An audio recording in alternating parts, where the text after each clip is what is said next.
भद्रकाली कपालिनी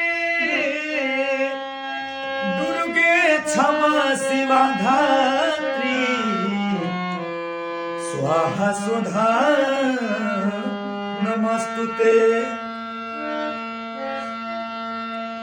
झूरू झूरू निमिया गछिया बहे झीराई के झूलतारी सातोरे बहिनी झूलुआला गाई के झूलतारी सातोरे बहिनिया।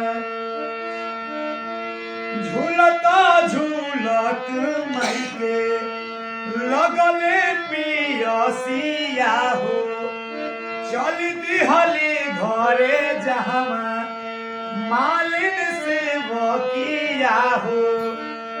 केने तू बड़े रे मलिनिया पनिया पियाई दे झूलतारी सातोरे बहिनिया झूलुआला गाई के झूलतारी सातोरे बहिनिया।